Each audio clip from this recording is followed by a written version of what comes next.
Have you ever had an opportunity to step up or to lean into something that you really wanted? Maybe it was that new team lead position or a career change, perhaps a relocation, perhaps even starting a business, something that you've always dreamed about. Deep down inside, you knew you could do it. You knew you had the knowledge, the skills, and understanding of what it really was going to take.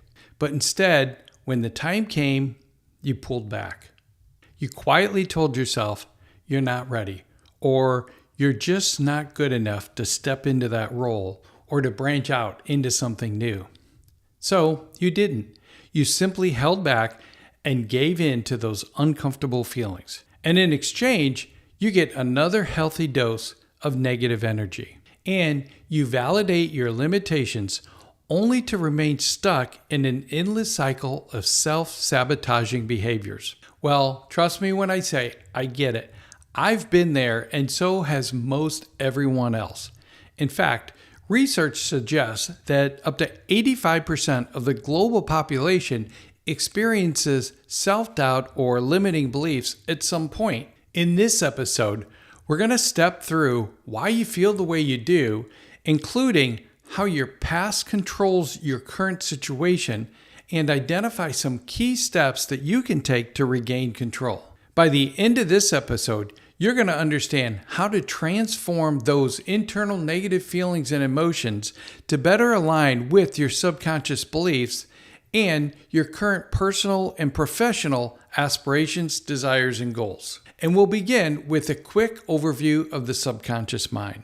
The subconscious mind controls 95% of the brain's function at any given time. Think of it as your internal computer operating system, quietly running in the background, maintaining your internal apps such as blood circulation, breathing and pulmonary functions, the digestive system, the body's energy storage and utilization, as well as overall health. Think system monitoring and performance. The subconscious is also responsible for keeping you safe, acting like your personal sentry, always maintaining awareness of your external environment and comparing what's going on around you now against your prior experiences. That's your fight or flight mechanisms. It's pretty amazing, really, because the processing speed of the subconscious mind is around 10 million times faster than the conscious mind. It can manage those automated bodily functions and behaviors like walking,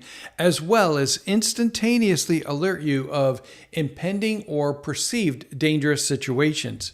And that's great when you really are in a state of physical danger. But what happens when there's a misalignment?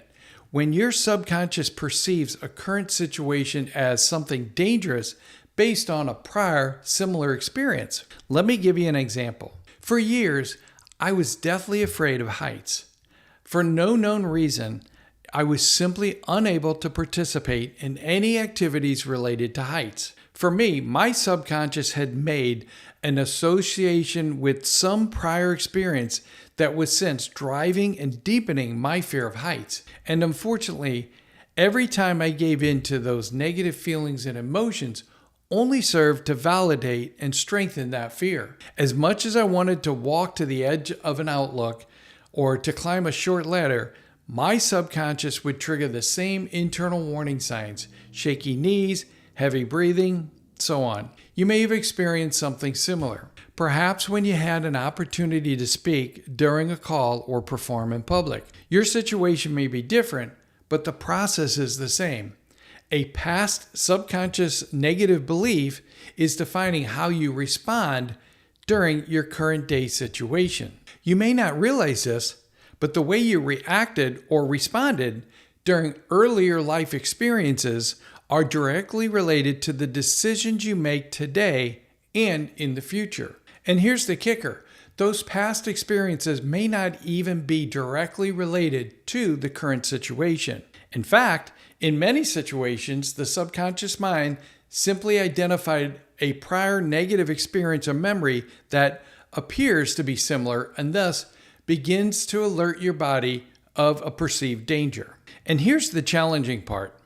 When you give in to those warning signs of anxiety, fear, or self-doubt, you not only miss the opportunity, you also validate those negative feelings for that situation. Meaning, every time you give in, it makes it harder and harder for you to move forward in the future. But here's the good news.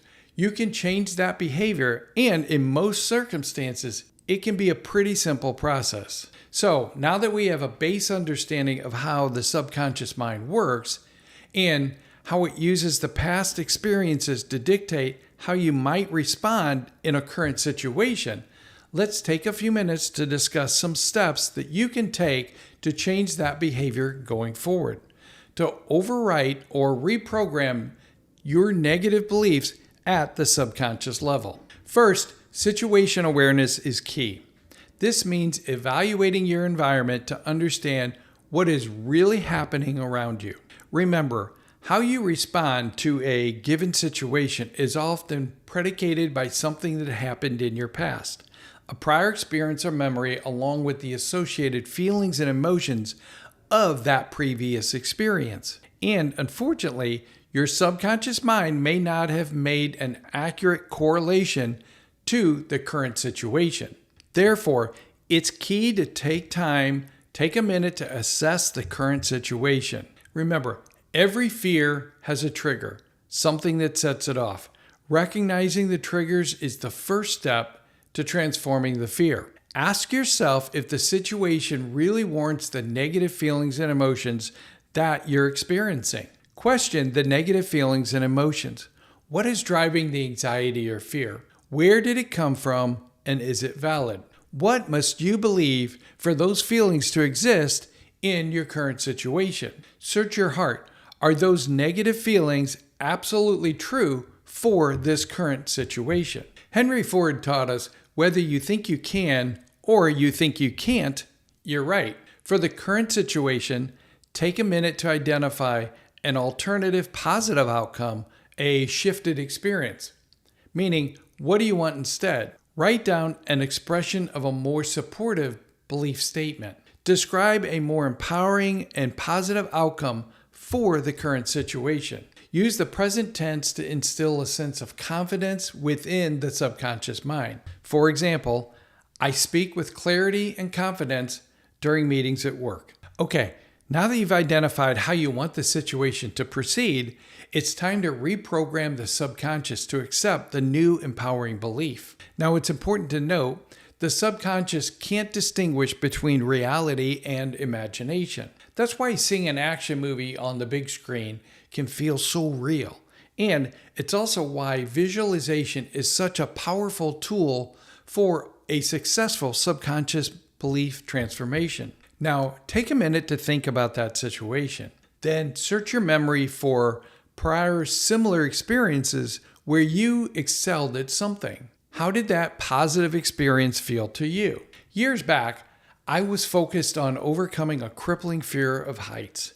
At the time, I was practically unable to climb near the top of a step stool. I had no known associated or trauma experience to speak of. I simply knew I was deathly afraid of heights. To overcome my fear of heights, I used visualization to reprogram my subconscious beliefs. I knew that I wanted the ability to walk to the edge of a cliff while hiking to admire the beauty close up. I searched memories for a prior experience where I felt strong, confident, and successful. In high school, I won a particularly challenging wrestling match that helped the team secure the points needed to win the tournament. I remembered the sound of the ref's whistle, the towel being thrown onto the mat, and the team cheering. I also remembered the positive energy, emotions, and feelings as the ref held my arm up to declare me the winner. When I visualized my subconscious transformation, I imagined myself walking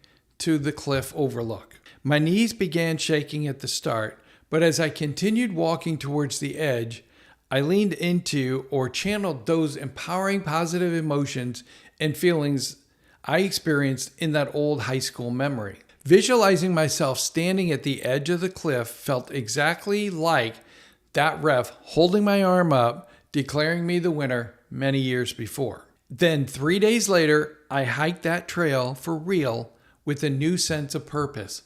I walked right past the point where the fear usually caused me to stop. I looked at the edge and I admired the beauty and celebrated my accomplishments of overcoming my fear of heights. I tell you my situation because my goal is to inspire you to take the actions you need to achieve your own personal and professional success. And I'm confident with the right support, you will. Regardless of what you're going through, it's important to remember you're not broken, you're simply blocked. And I'm here to assist when you're ready. Now, before you go, I have a couple additional considerations for you to think about.